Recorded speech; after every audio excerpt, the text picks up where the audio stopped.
opportunities in the pandemic, please watch until the end of this video. Clap. Go.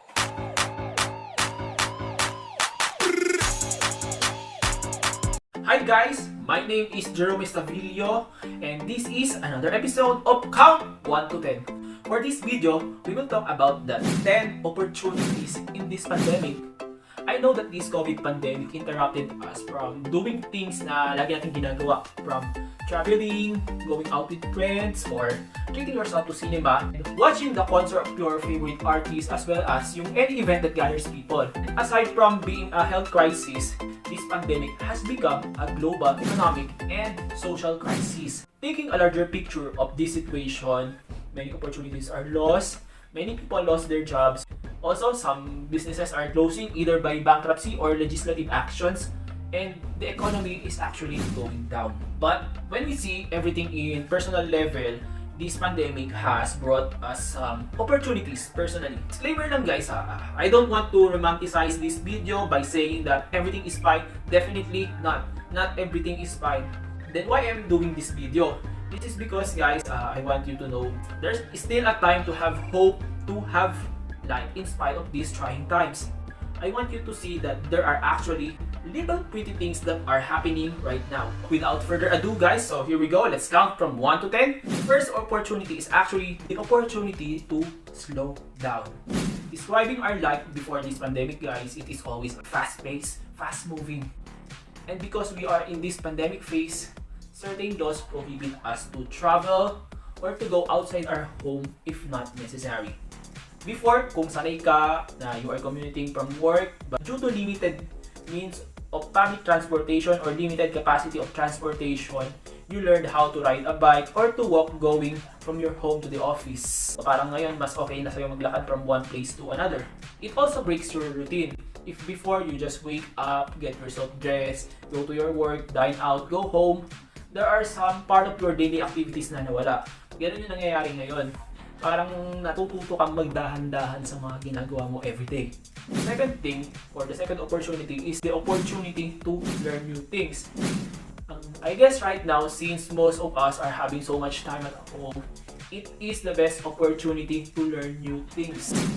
Be it gardening, plantitos, and plantitas right?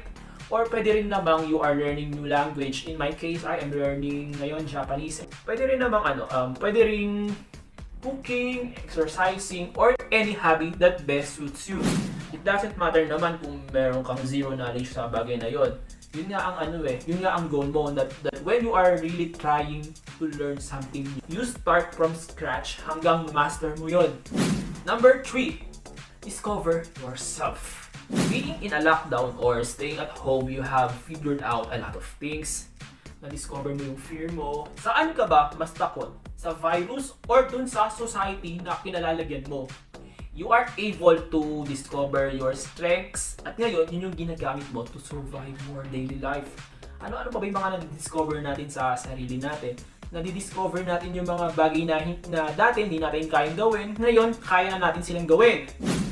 And the fourth opportunity na meron ngayong pandemic is actually the opportunity to save money and find other income sources. Dahil nga diba ang daming tao ngayon walang trabaho due to closing businesses, or yung iba nakatenga dahil hindi pa sila pinapayagang magbukas. Ikaw naman na may work, you finally learn how to save your money since you do not know kung kailan nangyayari yung unexpected things.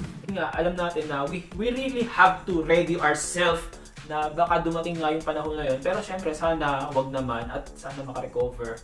So, I believe that people right now are learning about financial literacy, kung gaano ka-importante yung magkaroon ng ipon, especially during these trying times. And another thing is that people are learning new things kung paano kikita ng pera.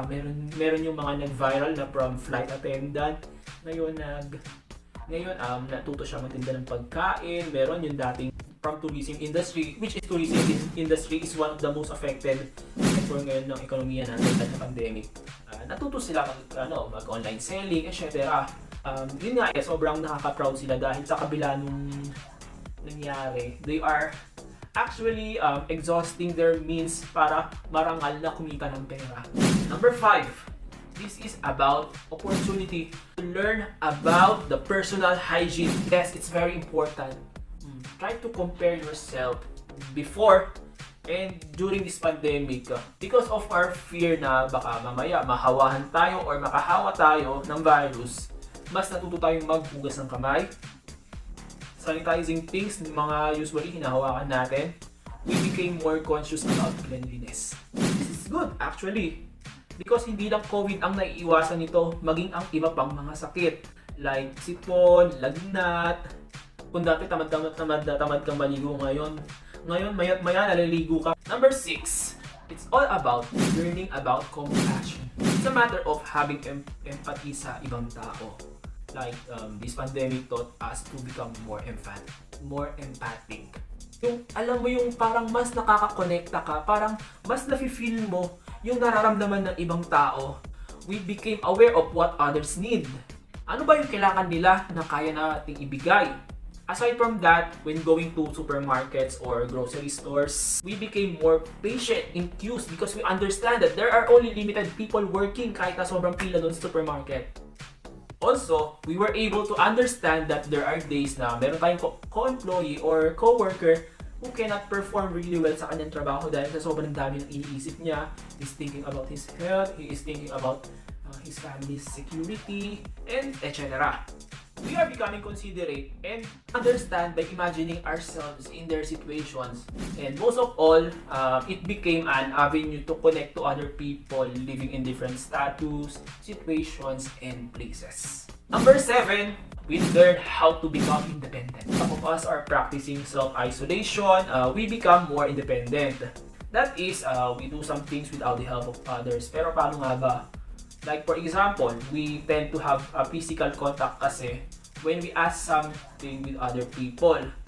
Natuto tayong gawin ang isang bagay nang mag-isa lang tayo without the help of others. Kasi nga, iniisip natin na when I ask something about this person, baka mamaya busy to sa buhay niya, baka mamaya may sarili rin itong alalahanin. Yung mga yan. Number 8, we learn how to maximize the use of technology. Video chat, Zoom, familiar? Because physical connections or meetups ngayon are discouraged temporarily, people resorted to maximize technology as a means of communication. Ang ay sinasabi ko using some apps like Zoom, Messenger, any similar apps na yung makikita mo yung tao. It has also become popular to virtual meetings, trainings, and some online shows. Yes. Aside from using yung mga video chat applications, I guess people are increasing their knowledge in online banking, especially that you still need to pay your bills kahit na hindi mo kailangan lumabas ng bahay. Mas natututo kung gumamit ng InstaPay, ng PesoNet, ng GCash, ng CoinsPH, ng PayMaya sa mga bills mo, etc. Number 9, checking your society na kinabibilangan and your government. Instead of doing nothing, we are becoming aware dun sa nangyayari sa paligid natin. What our government is really doing to address this pandemic? Is it really beneficial back to people or is it just a self-serving action? In our case dito sa Pilipinas, you'll see a growing number of people na mas nagiging politically aware sa nangyayari sa Pilipinas kasi nga ang daming oras para i-check kung ano ba ginagawa ni Presidente, ni Vice President, ng mga senador, hanggang sa local government units. Nalalaman mo na, ganito na pala yung nangyayari sa Pilipinas. Na dahil sa COVID pandemic, nalalaman mo na yung mga issue pa palang kinakaharap yung bansa natin, maliban dun sa mismong pandemya. And lastly guys, it has become a great opportunity to reconnect to God. These trying times reminded us to pray more and to become more connected to God. Every day nagpapasalamat tayo if wala sa family natin yung nagkakasakit. And we always wake up every day na healthy tayo. We are crying to Him sa nangyayari sa mundo.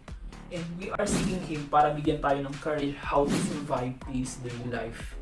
And guys, I hope that you have learned something watching this video and I'm looking forward na safe tayong lahat sa pandemic.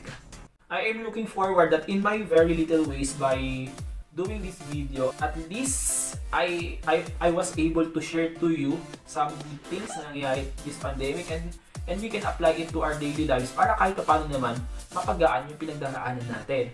And if you like this video, don't forget to like, share, subscribe, and hit that notification bell para notified ka sa bago kong contents. Also, don't forget to follow me on my social media accounts at Jerome_CPA for my IG and Jerome is a Video Vlog for my Facebook page. See you again to my next vlogs. This has been Jerome Estavillo. See you next time. Bye-bye.